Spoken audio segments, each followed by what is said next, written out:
Bi'ur Mishnah Hey, explanation for the fifth Mishnah. Hamecham, kli shemechamimim bo mayim. A pot. It's a pot that you warm up water. Shepinahu, she'eviro me'al ha'esh. You took this pot from on top of the fire. So you have hot water, right? In a pot that was cooking on Shabbat, but you put the hot pot on the oven or on the blech or whatever from before Shabbat. So it's not a problem, right? Now you took it off the fire. So it's not on the fire anymore. And now you want to add cold water into it. Are you allowed to? Before Shabbat? No, now it's on Shabbat. Or If you take it, you took it off, it's boiling water. You took it off the Take fire. it out, and it's now on the fire, but you want to add Cold water into it. only if it's a lot of cold water all at once. Okay. לא ייתן לתוכו צונן. The Mishnah says you should not allow to put into it cold water. מים צוננים מועטים.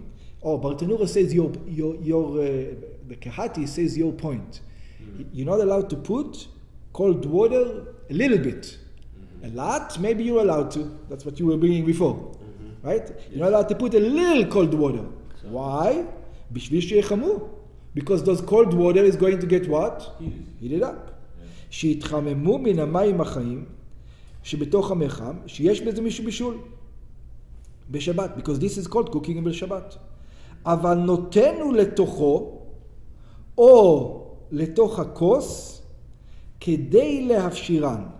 But he puts it inside of him, or inside the cup, in order to take out the temperature. Let's explain what it means. כלומר, שמותר לתת לתוך המיחם מים צוננים מרובים. Actually, he does talk about your example. You are allowed to put a lot of water at one time. כדי שכל המים יהיו פושרים. So that all the water will lower the temperature. או אם ירה מן המיחם מים רותחים, or if he pours from this pot boiling water לתוך הכוס, inside another vessel, in other words, it's not the first vessel anymore, it's considered the second vessel, אז מותר לתת לתוך המים צוננים. Then you're allowed to put into it even a little bit of cold water. אפילו מועטים, even a little bit. שלעולם אין מים צוננים ניתנים לתוך הכוס, אלא כדי להפשיר את החמים. Because we always say that the cold water is put into the cup in order to lower the temperature of the hot water and not in order to cook the cold water. שהרי הכוס הוא כלי שני. And this is the rule. If it's a second vessel, it doesn't cook. Second vessel don't cook. וכלי שני אינו מבשל. And the second vessel does not cook. A very important rule. A lot of people don't, when they hear the word cooking, they think of chemistry. They think of physics. Cooking on Shabbat has nothing to do with chemistry and nothing to do in physics. What do I mean? I mean, if it's in the first, if you take oil, right, and you put it on the fire, and it gets to, let's say, 300 degrees, and then you put it off the fire, and you take potatoes and you throw it into this pot, and it doesn't sizzle. It doesn't get cooked. It's not hot enough to make the potato cooked. Yeah? I'm going to say it's still cooking. Yeah. I don't care what happens to the potato. A first vessel that got warmed up cooks. Let's take another example. If I take a pot of oil, I warm it up to 5,000 degrees, and then I put it into a second vessel. And that second vessel is 4,500 degrees now. And now I throw in potatoes, and it sizzles. According to Jewish law, it's not called cooking. This is not cooking. Why is it not called cooking? It's in the second vessel. So we tend to think cooking has to do with the act of cooking. The Torah doesn't look at it that way. Torah is cooking, it doesn't exist in the Now, the sages, of course, are not going to allow you to do that. They say it looks like cooking. But you're not obligated to bring a sacrifice if one does. It's not a sin offering. right? You didn't transgress a Shabbos rule, you transgress the rabbinic rule.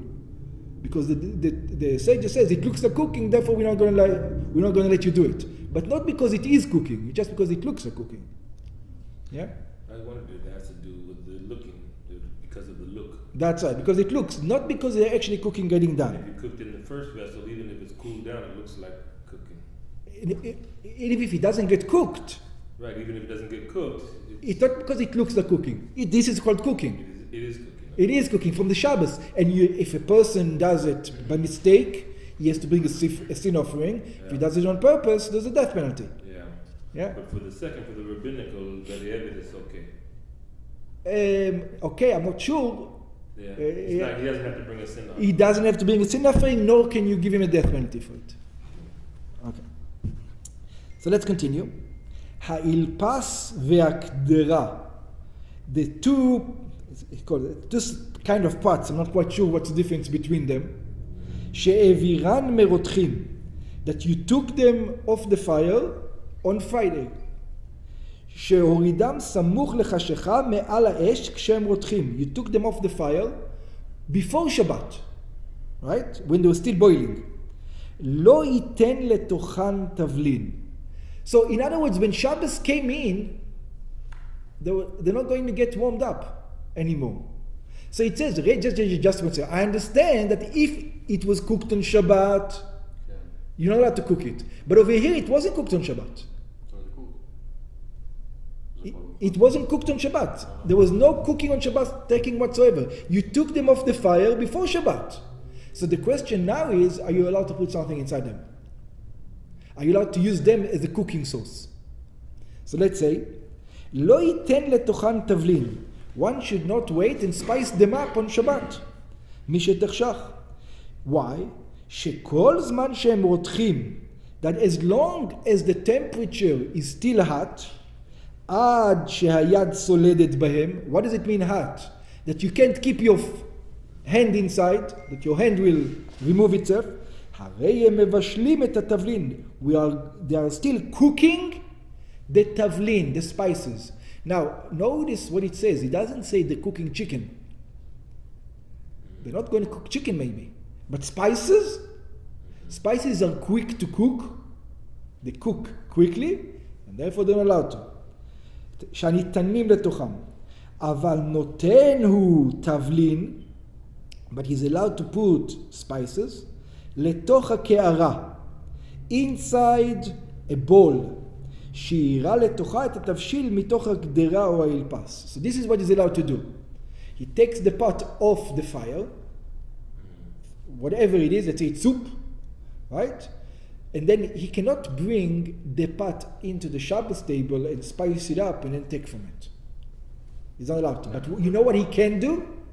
He can put it into a different bowl and take that, like a serving bowl, and take that serving bowl into the Shabbos table, and over there he can add whatever he wants into it. אבל נותן הוא תבלין לתוך הקערה, שירה לתוך המתבשיל, או לתוך התמחוי, into the bowl, or a tamchui. What's a tamchui? מין קערה גדולה, it's a type of big bowl, שמערים לתוכה את כל האלפס, ומנה נותנים לקערות. It's like a serving bowl. Yeah. שהואיל והקערה והתמחוי הם כלי שני, since they are second vessel, אין התבלין מתבשל בהם. The spices do not cook in it. And again comes our problem. I don't care what the temperature is. Second vessel doesn't cook. Even though physically it does. It looks like it's cooking. According to Torah law, this is not called cooking. So in the second vessel, it's no problem if I take hot water from the urn, put it into the second vessel, and then put a tea bag in there. And today we usually do third vessels. If that's what you're asking halachic today, yeah. We usually do third vessels, correct? Mm-hmm. Right. We pour it from the thing into a cup to another cup. Yeah, but and we're going to discuss. But from this point of view, from the Mishnah, it already says the second vessel doesn't cook. Okay. The Mishnah states it. We're not talking halacha over here. All right. Okay, halacha you might have to have a third vessel. Mm-hmm. According to all opinion, third vessel doesn't cook. I think according to some opinion, second vessel does cook. Rabbi Yehuda Omer, Rabbi Yehuda says, Lakol hu noten. Rabbi Yehuda says, what is this nonsense? On Shabbat I'm not allowed to cook. If something was warmed up on Shabbat. Over here, nothing was warmed up on Shabbat. That's what Rabbi Yehuda said. You removed it of the fire when, according to Rabbi Yehuda? Before Shabbat. Yeah. So what are you worried about? So Rabbi Yehuda says, Lakol hu noten. You're allowed to put it immediately inside. There's no cooking on Shabbat. What do you call? It didn't. The heating up process happened before Shabbat. מותר לתת לתבלין, אפילו לאלפס, ולקדרה, כשהם רותחים. You're allowed to give it in even while they're boiling still. The water is still going, put it in. It was warmed up before Shabbat. What are you worried about? But he doesn't allow you to do חוץ מדבר שיש בו חומץ וציר. Except things that has in it vinegar or tzir. Tzir is like the stuff that comes out of fish. That's right. That's not allowed to. Yeah. שמחמת חריפותם, because of their spiciness, מסייעים הם לבשל. Now you have two sources of cooking. Now we didn't discuss vinegar cooking. We only discussed up to now heat cooking. There's also a concept in halacha that you can cook by pickling.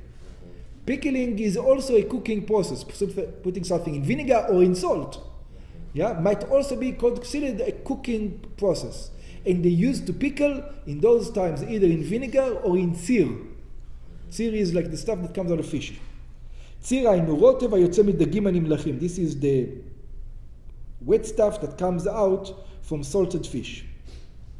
ביארנו את הרישא כרוב המפרשים. We explained the beginning of the Mishnah like most commentaries. לפי דעת אחת בגמרא, according to one opinion in the Gemara. Obviously there's many ways to read this Mishnah in the Gemara. אבל יש גם פירוש אחר בגמרא. You should know there's another way of reading this Mishnah completely in the Gemara. המחם שפינהו. And over there it says that the hot water that you took away the thing, it doesn't mean the coals, it means the water. שפינה ממנו מים חמים. That you took the water out of it. Yeah? So they learn the Mishnah completely different. We're not even going to deal with it. That you can go down in the Gemara and to deal with it over there.